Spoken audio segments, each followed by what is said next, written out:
And Chris Ockley here in Fulton, Missouri at Westminster College with one of my favorite people in the world, and Coach Jim Marshall, a St. Louis native and Ritenour grad, and former Missouri State, Southwest Missouri State Bear, and who, even on the way here, I didn't realize your coaching career has just been up and that back and forth Highway 54 here. Yeah, you're right. It's gone up. It's gone north south on 54. Started at North Callaway, and then for a few years, and then long career at Jefferson City High School, and retired a few years ago, and now been at Westminster a couple of years ago. He joined Dave Toby. I think restarted the program a few years ago, and now second full year as head Second cross full country year, track been coach. doing track for 3 years. This is Dave has retired, but did you think after you retired that you still have the itch and think something like this would come up? I never said no to going back to coaching. I didn't leave coaching because I was burnt or tired on it. It was just the number of hours you put in as a high school teacher, and there were some family situations and needs too that needed to be addressed. So having less hours was going to help with that. So for a while, 4 or 5 months, I was just personal training, which got part of my itch taken care of because I was motivating people and helping them develop goals for fitness and reach those goals. But there wasn't the mentoring, and there wasn't the tutoring and the life knowledge and life lessons you get to pass on because they're adults basically. Right. Dave, I think, had a plan basically in his mind to do this about 3 or 4 years. So I think he was starting to try to think of people who, would fit into the program, do well with the kids, and could come up here and kind of see how it ran. And that's exactly what I did. I came up here as an assistant and helped him out on a minimum basis, and gradually was like, well, what do you think about doing track? And then it was like, well, I'm only doing this another year or two, and Sure. I enjoyed it, and it kind of allowed me to keep the competitive blood flowing and have the mentoring effect over the kids still, and yet not be caught up into 70, 80 hours a week like you do at the high school level. Right. It was neat to see now that he's moved on. See him on the back cover of the Missouri Conservationist. Maybe he's all over. Ago, so. Dave has a conservation job down there in Eminence where he lives, and in the off season he's down in Florida in the Everglades doing some national park stuff. So That's always been a passion of his, and I think that was part of his reason for the 3 or 4 year plan that he had was. Sure. I think he wanted to eventually get back to that or do that full time. Right. And he also coached down in Springfield at yeah, he Southwest actually helped Missouri out State. Coach Clark his first year down there when I was a senior, so that's how we, developed our relationship. Was he was down there with Richard my senior year when Richard came. Sure. Well, tell me what that transition was like, and obviously the super competitive Class 4 in Missouri to small college Division III life. Yeah, the transition competitively was not difficult at all. The transition was understanding the formula and dialogue of how to get kids in a Division III way. You do not have athletic scholarships, so you have to have certain ACT criteria on kids, financial aid to help them out. So you just couldn't go and talk to anybody about running at your school. Sure. It had to be kind of selective, and that was a big learning curve, was learning how to address recruiting needs and how to work within the D3 system, that's pretty restrictive in terms of that nature and the contact that you have with kids. So the transition competitively wise and working with that type of kid really wasn't a big deal. It was just the dynamics of D3. Yeah. I know there's so many administrative stuff and so many compliance stuff that goes on that it seems like it's a lot more at the college level, and it's probably not as enjoyable as the interaction. Yeah, and training. there's so little knowledge on the whole D3 picture because there's not a lot of us in Missouri. Sure. And a lot of parents don't know. It's part of our job to educate them that if they have really good students, they can maybe get as much money here as a student as they would athletically at another school. Right. So a lot of times we lose out on parents because they see the sticker price and they don't realize that the academic part can pay for what the kid gets if they have decent scores. And then, we have pretty good NAIA programs around here Sure. that compete against the same type of kids we're looking for, with Columbia College, Central Methodist, William Woods. Yeah. They all do great jobs with kids. Right. So that makes the job a little tougher, too. And I try to tell high school athletes that, if you love running and you want to keep doing it, no matter what your talent level, if you really want to do it and you're disciplined and determined, that you can find a place and Sure. a school and coach that's right for you. And no matter what your level there's great competition at all levels. Right. But if you really want to do it, you can find the place that's right for you. I tell the kids that come from high school programs, this is not a whole lot different than your high school program. We have kids that run 20-minute 5Ks on the boys' side. We have some boys that run 25 minutes on the guys' side. So for those that are really serious and want to try to aspire to be a national qualifier, I think we can give you that experience. Sure. But if you just love to run and just be part of the team, we're not going to say no to you either. So we have, we have a big span or spectrum of kids talent-wise. And I think that's kind of neat, that we have Right. that available for kids too. Yeah.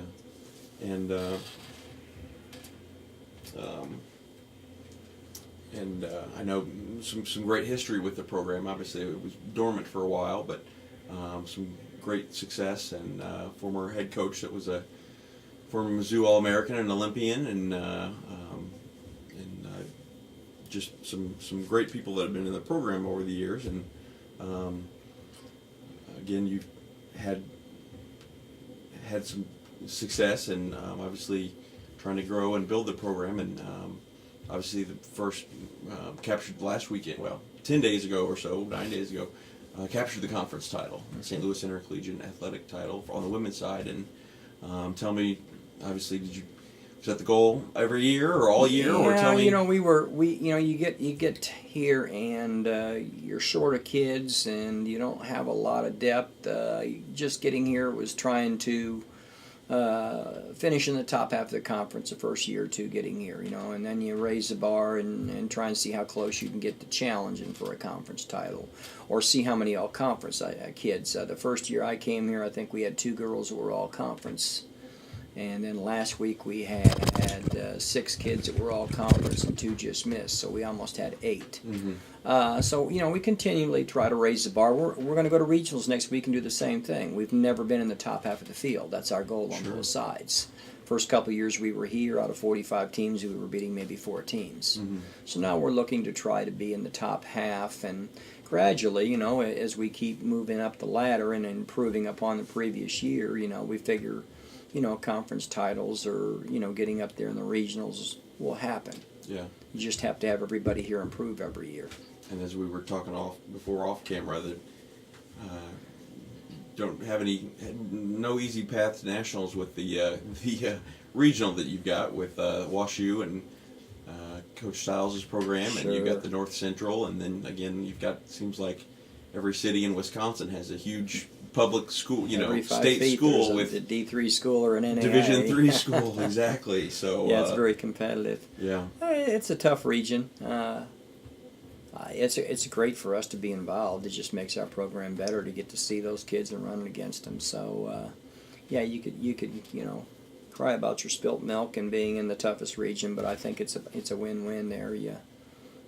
Heck, if we just get a kid to beat one of those teams' top, 7th man, then that means we're getting better. Sure. And did you feel good about going into the conference meet? I knew that we had met Greenville and Principia in the college one time at a meet, and we had beaten both of them, not by much, but I didn't think we ran particularly well. So I thought there was room to run better and still be in front of them at the end, and luckily enough, the kids were all really healthy and all really ready to go and all ran their best time on the same day. So it was fun to watch when it all came together. Yeah.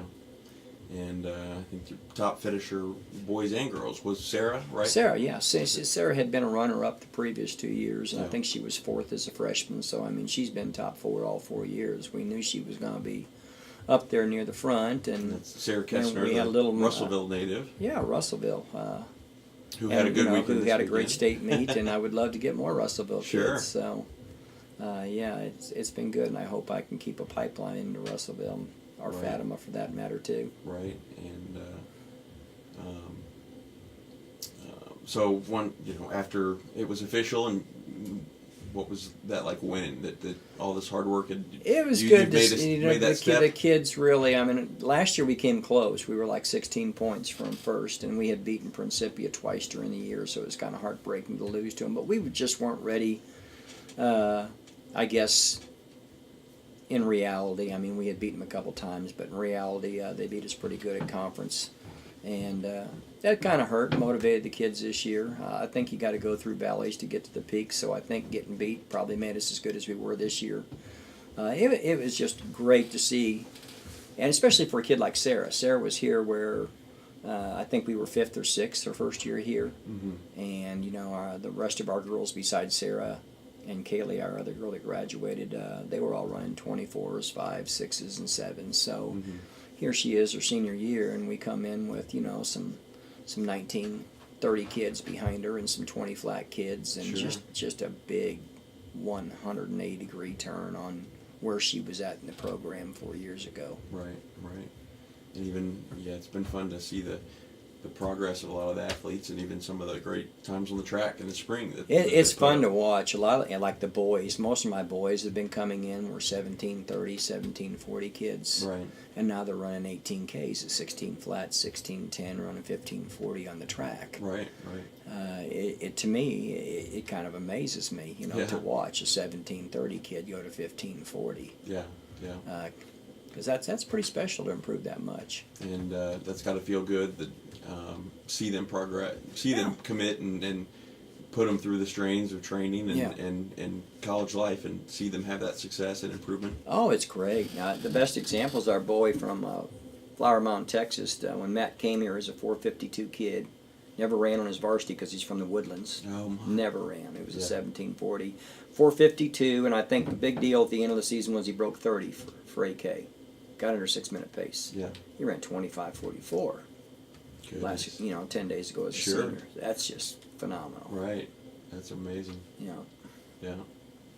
Do you feel like the athletes are realizing and are enjoying that, and all that hard work that pays off, and at the end they see that, do they realize how special that is and really cherish that? I think anybody in the moment probably won't realize it as much as they do 10 years down the road. I think they do in a certain way that a kid at 21 or 2 can, which is kind of a limited day-to-day perspective versus the big picture. But yeah, I think they do kind of get it. We're always fighting how tough the academics are here. It's hard for them to get real focused and locked in on running every single day with their academic requirements.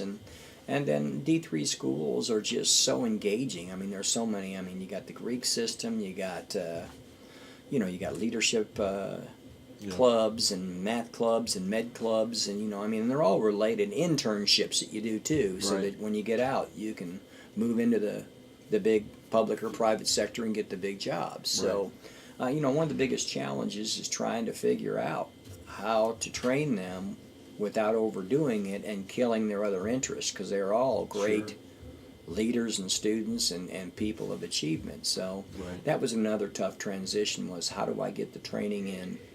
And we're constantly adapting. I mean, I'll have a 6 a.m. practice, 11 practice, and a 3 every day. Yeah, that's amazing. And when you're in high school, you have your kids every single day at a certain time, and it's a routine. And I'm a routine animal, and that just drove me nuts the first 2 years. Yeah. We're not practicing this, and one time a kid runs 6 in the morning, the next day he runs at 4 in the afternoon. Right. Then 6 in the morning, and that's just the way the class systems are set up too. You might have labs, 3 o'clock to 5 on Tuesday and Thursday. Yeah. So once you kind of learn that that's just the way the D3 deal is, and it's not people just doing it to irritate you. Yeah. You learn to adapt. Sure. And obviously another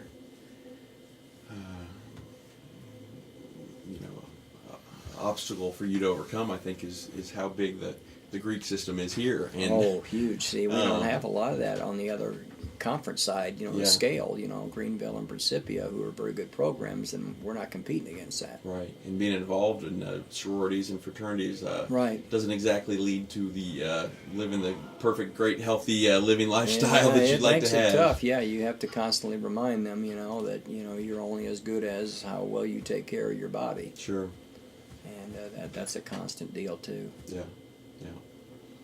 And well, as you move on and there's regionals, let's see, on Saturday in Illinois, what thoughts on goals or Yeah, I think we're just trying to get our kids to be up higher than they were if they were returning runners and went to the regionals last year. And then I think we want to raise the bar on trying to place higher where our team was last year. So I think realistically maybe top half of the field out of 50 schools. Regionals in D3 are just crazy bigger compared to D1 and 2. You have 20, 25 schools. We have close to 50. That's just crazy. So it's about a 450 person race. Unbelievable. Yeah. So it's different dynamics than anything you're used Sure. to. So we're just hoping to go out there and finish our season with our best time, better than what we were last year if we were there as a team and individuals. And for the new kids, it's try and place where your time would have placed you last year. If you're a 23-30 kid and that was 120th place, and we're trying for 120th place. So I'm going to give them 3 or 4 different goals to try and reach individually and as a team. Yeah. And my guess is that you're getting a lot more out of this and enjoying it a lot more than you maybe have suspected when you first got involved. Yeah, it really, like I said, it's a different beast. It's in terms of the dynamics of how you train them and practice schedule and the kids that can be successful when they come here academically and athletically. But yeah, I mean, it's coaching, and it's about trying to help kids be better every day in every capacity, and we're trying to do it through running, but we're hoping that what we teach them in running will apply to everything else and carry over too. Yeah. Well, I appreciate the time, Coach, and I know kids need to, again, high schoolers need to keep an open mind and even not just dismiss certain schools or because of preconceived notions and keep mind open in all schools in their head. And I think this is a great place, and obviously you've got all my backing. You've got my vote for kids that. Yeah, I keep 'em encourage open-minded kids and to come up and listen to what we have to offer, and if they have some interest, apply and see where it takes them. It's not going to cost you an arm and a leg to apply, and I think some people back out just looking at the sticker price of a D3 school. But if you're a decent student, you can take care of a lot of that or a big chunk. But they won't go through that process first. They'll just look at the sticker price and walk away. So I encourage them all to see where they can go with it. Right. Well, appreciate the time, Coach, and All right, thanks, good luck Chris. Saturday and Thanks. going forward. Yep. All right. All right.